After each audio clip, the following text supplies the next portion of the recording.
सर्वप्रथम आपले सर्वांचे लाडके नेते कैलाशवासी अजितदादांना मी नतमस्तक होऊन आदरांजली व्यक्त करतो। आजच्या या श्रद्धांजली सभेमध्ये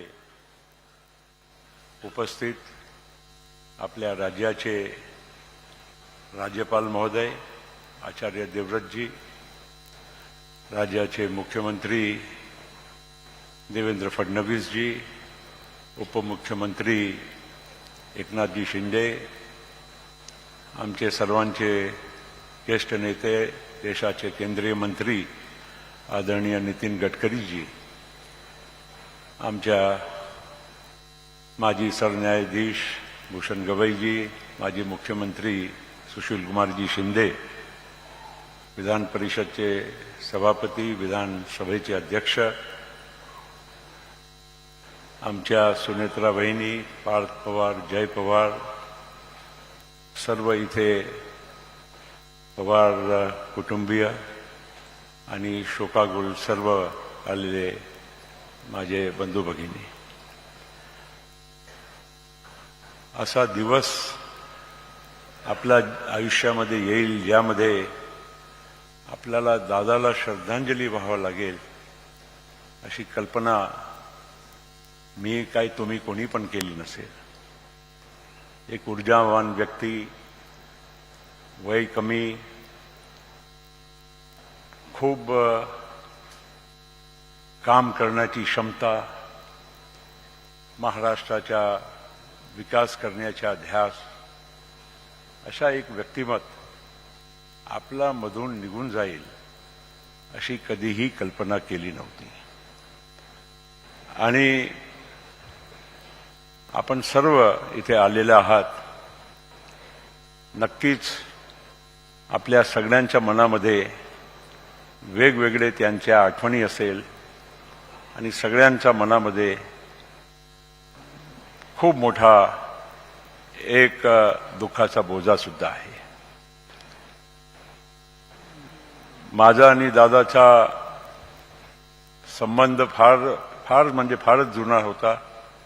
आदरणीय शरद पवार साहेबांच्या ते परिवारातले सदस्य म्हणून माझी ओळख 80च्या आसपास, जेव्हा आम्ही राजकारणात नव्हतो, दादाही नव्हते, आणि त्याच्यानंतर आमचा राजकीय प्रवासही जवळपास त्याच दरम्यान सुरू झाला। ते पुणे बँकेचे अध्यक्ष झाले, मी गोंदिया नगर परिषदचा अध्यक्ष झालो, आणि त्याच्यानंतर 91च्या साली आम्ही दोन्ही लोकसभेवर निवडून गेलो। आणि त्यांच्या आणि माझ्या संसदीय जीवनाची ते सुरुवात होती। नंतर ते महाराष्ट्रात आले आणि इथेच त्यांनी आपल्या व्याप वाढवलं।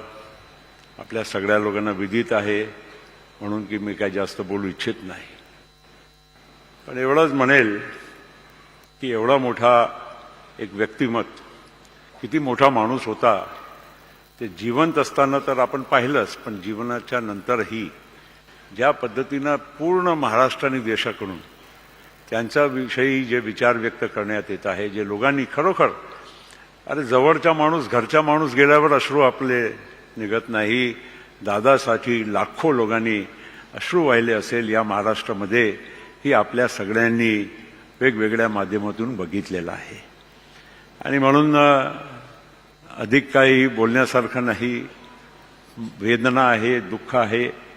आमच्या सुनेत्रा वहिनी, पार्थ पवार, जय पवार, आम्ही त्यांच्या मागे खंबीरपणे उभे आहोत, आणि आपण सगळे सुद्धा त्यांच्या उद्याच्या प्रवासासाठी भक्कमपणे उभे राहणार आहोत याची मला खात्री आहे। मित्रांनो, अनेक वक्ते बोलणार आहे म्हणून मी एवढंच म्हणेल सुरुवातीला की आज आपण सगळे इथे आले, सगळे महानुभाव आले, हीच खरी श्रद्धांजली आपण दादाला अर्पण करत आहोत। आज विधानसभेमध्येही, विधान परिषदमध्येही विविध आपल्या नेत्यांनी आपले विचार मांडलेले आहे, महाराष्ट्राने ऐकलं, देशाने ऐकलं, आणि अनेक लोकांनी आपले व्यक्तिगत जे काही त्यांच्या सोबतचे प्रसंग होते त्याचाही उल्लेख केलेला आहे.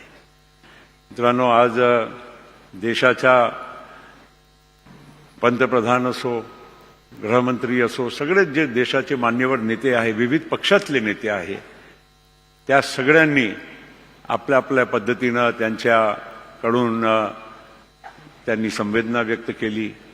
वहिनीला त्यांनी शोक संदेश पाठवला, आम्हालाही सांगितलं की परिवारजनांना तुम्ही सांगा. आणि म्हणून आज एवढा मोठा व्याप असलेला नेता, महाराष्ट्राचा एक ऊर्जावान नेता आपल्यामधून निघून गेलेला आहे. मी माझ्या वतीनं, राष्ट्रवादी काँग्रेस पक्षाच्या वतीनं मी आमच्या प्रिय दादाला मी श्रद्धांजली इथे अर्पण करतो आणि आपल्या सगळ्यांचा मी इथे आपण आले आणि अशा प्रसंगी आपण कुटुंबाला, आम्हाला सगळ्यांना धीर देण्याचं काम केलं आहे. त्यासाठी सुद्धा ही मी आपला मनपूर्वक आभार व्यक्त करतो. खूप खूप दादांना श्रद्धांजली, नमन.